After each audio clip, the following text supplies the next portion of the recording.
TDP కూటమి ప్రభుత్వం అధికారంలోకి వచ్చిన తర్వాత ప్రభుత్వ తీరును ఏపీ మాజీ మంత్రి కాకాని గోవర్ధన్ రెడ్డి ప్రశ్నించారు.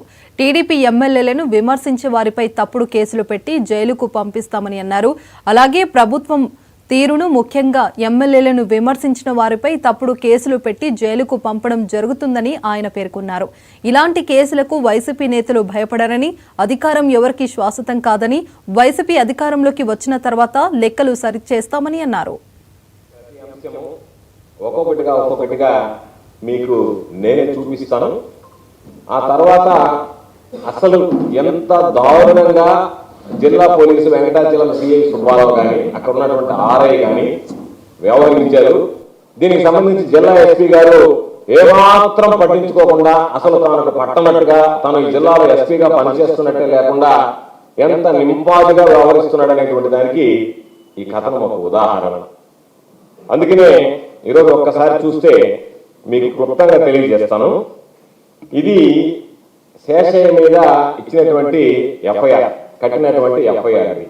శ్రావణి సంతకాలు పెట్టినటువంటి తెల్ల కాగితాలు, అదే స్టాంప్ పేపర్లు తీసుకొచ్చి శేషయ్య అడిగితే కంప్లైంట్ మామ ఇచ్చాడు అని చెప్పి రాశాడు. ఏది 2024 తేదీ కంప్లైంట్ ఇచ్చాడు. ఇచ్చి ఆయన స్వాధీన మహాచరణామాన్ని 11 గంటల 15 నిమిషాలకు ముగించాడు. 10:40కి ఈ 6 అందరూ వచ్చి అది ఆ రోజు అడిగాం. నేను అందరికీ చెప్పాను, మీడియా సమావేశం కూడా నా కళ్ళ ముందు జరిగింది. నా కళ్ళ ముందు జరిగినటువంటి యథార్థమైనటువంటి విషయం ఏమిటి అంటే, నా కళ్ళ ముందు జరిగినటువంటి వాస్తవం ఏమిటంటే, ఆ రోజు నేనే అడిగా శాసనం తీసుకెళ్తున్నారు అని అంటే, నేను ఆ సీఏ అడిగా, ఏం సార్ మీరు వచ్చారంటే ఏమైనా ఎన్కౌంటర్ చేస్తారో అని భయంగా ఉందా అందుకని వచ్చానని చెప్పి సీఏ అడిగా. అందరి ముందు వెళ్ళా, దగ్గర 300-400 మంది ఉన్నాం. ఆ అమ్మాయి అమ్మ కానీ ఆ అమ్మాయి అత్త మామ ఇద్దరు ఎవరు లేరు. ఇంట్లో అత్త లేదు, మామ లేదు. ఉన్నదల్లా శేషయ్య ఉన్నాడు, ఎస్ఐ ఉన్నాడు, సిఐ ఉన్నాడు, విఆర్ఓ ఉన్నాడు. ఆర్ఐ కూడా లేడు అక్కడ. ఆర్ఐ కూడా రాలేదు అక్కడ. సీజన్ జరగలేదు.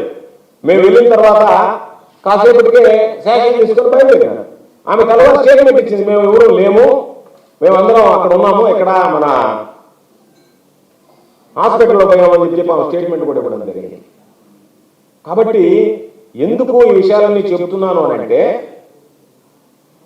ఒక బలహీన వర్గాలకు సంబంధించినటువంటి యాదవ సామాజిక వర్గం సంబంధించినటువంటి వాడు సోమిరెడ్డి లాంటి అవినీతి పరుడిని ప్రశ్నిస్తే, మీరు నన్ను ప్రశ్నిస్తే మీ మీద దొంగ కేసులు పెడతాం అంటే, ఈ కూటమి ప్రభుత్వం ఏ విధంగా పనిచేస్తుంది ప్రజలకు సంబంధించి ఇంత దారుణం.